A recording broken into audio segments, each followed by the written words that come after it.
Hi, welcome to Beef Cattle Institute's Ask the Experts, where our experts will answer your questions. Happy to have these two experts with me today, Dr. Brian Lubers Good morning. and Dr. Philip Lancaster. Good morning. So one of the things that we do on this program is we answer your questions. Always appreciate it. If you want to send us a question, you can email us at bci@ksu.edu. And as they provide their answers, they each get points, up to 10 points. Today's question comes from a listener, and they wanted to ask, are there any concerns with grazing multiple species together? For example, horses and cattle, or sheep and goats and cattle, and providing them supplemental feed. Philip, I'll go to you first. Well, I think one of the first concerns that always comes to my mind from a nutritional perspective with cattle and small ruminants together is the mineral supplement that you're using, because cattle need a higher mineral requirement for copper than small ruminants do.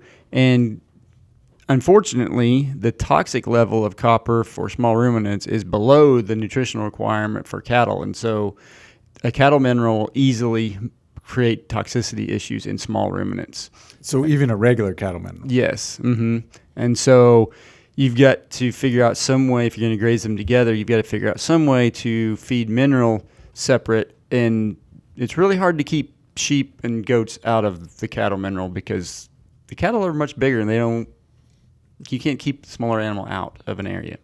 Yeah, it's sometimes hard to keep sheep and goats exactly where you want them anyway. Yes. Yeah, absolutely. Good answer, Philip. So 6 points for Philip. Brian?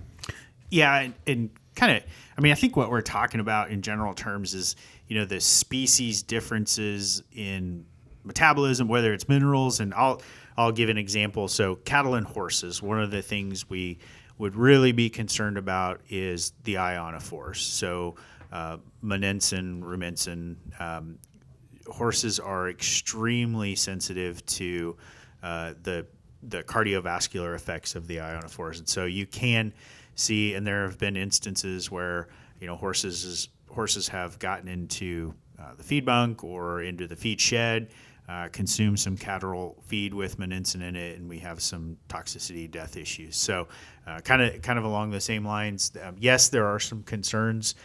If you're providing supplemented feed, I would be concerned about putting those two species together. Excellent. So 6 points for Brian also. Now, Philip, you guys talked about the negatives.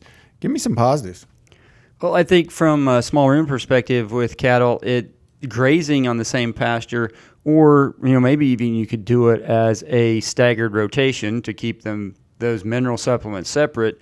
But those animals consume different plants and different parts of plants to different extents. And so I can use sheep and goats kind of as weed control because they're going to want to graze the higher quality leaves off of a lot of those weeds or broadleaf plants, and so that helps control those in the pasture. Whereas cattle are more of what we call a grazer. They go out there and take big mouthfuls of everything. They're not as picky as sheep and goats, which we tend to call them browsers, and they're going to be a little bit more picky on what they consume. But okay to be a little picky if they're picky about things that others won't eat. Exactly. Like Exactly. Okay, absolutely. So 8 points for Philip. Brian?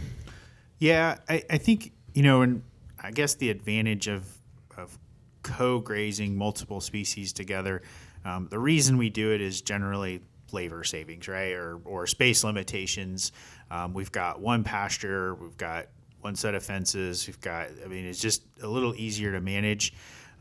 The downside with that, and I'm going to go back to another downside though with that, especially cattle and horses, is I think you really run the risk of overgrazing.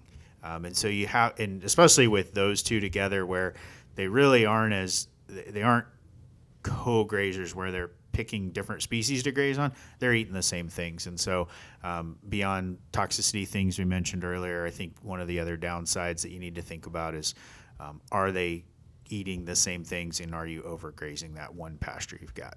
Absolutely. And I think, Brian, you hit a couple key points there in how cattle and horses are going to be hitting the same forages, and they're going to be potentially overgrazing, which you may be able to compensate with, but it takes more labor, which offsets the labor that you were trying to save as you go in. So great points there. Brian ended up with 9 points today. You guys made some excellent discussion areas relative to what are some things to watch for? But certainly I would talk to your nutritionist or your veterinarian if you're thinking about considering that, to make sure you get the ration correct.